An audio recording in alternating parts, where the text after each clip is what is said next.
जीवन का सत्य जियो तो हर पल ऐसे जियो जैसे कि आखिरी हो। रमेश की दिल्ली में एक छोटी सी दुकान थी। उसी दुकान में रमेश साइबर कैफे चलाता था। रमेश की शादी को अब 10 साल पूरे हो चुके थे, साथ ही एक बच्चा भी था, लेकिन जिंदगी में अब पहले जैसी रौनक नहीं थी। सुबह उठो, बस लग जाओ पैसे कमाने में। जिंदगी अब बहुत व्यस्त हो चली थी। एक दिन रमेश जब दुकान पर गया तो सोचा कि आज मैं शाम को थोड़ा जल्दी घर जाऊंगा। रोजाना रमेश 10 बजे दुकान बंद करता था, लेकिन आज 7 बजे ही दुकान बंद करके चल दिया। मन में सोच रहा था कि आज पत्नी से खूब बातें करूंगा, फिर खाना खाने बाहर जाएंगे, थोड़ा मन भी बहल जाएगा।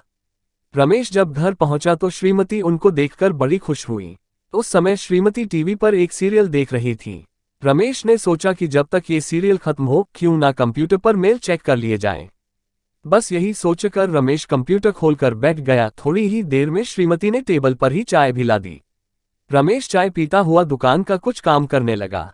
मन में बहुत खुशी थी कि अभी थोड़ी देर में बीवी से बात करूंगा और खाना खाने बाहर जाएंगे। टेबल पर काम करते करते समय का पता ही नहीं चला और 8 से 11 बज गए। श्रीमती ने सोचा कि पतिदेव भूखे होंगे तो टेबल पर ही खाना भी लगा दिया। रमेश ने जब घड़ी में 11 बजते देखा तो सोचा चलो खाना खा लेते हैं, फिर थोड़ी देर नीचे पार्क में घूमने चले गए। खाना खाते रहे, इसी बीच एक मजेदार सीरियल आने लगा। बस रमेश थोड़ी देर सीरियल देखने लगा और सीरियल में ऐसा खोया कि वही सोफे पर ही सो गया। अचानक थोड़ी देर में आंखें खुली तो आधी रात हो चुकी थी। श्रीमती भी बेडरूम में आराम से सो चुकी थी। मन में बहुत ज्यादा अफसोस हुआ कि मैं क्या सोच के आया था कि आज गपशप करेंगे और खाना खाने बाहर चले गए, लेकिन समय ही नहीं मिला।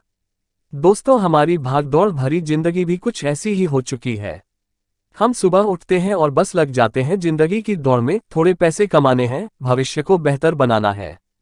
वो भविष्य जो कभी आता ही नहीं है। हम आज भी वर्तमान में जी रहे हैं और कल भी वर्तमान में ही जिएंगे।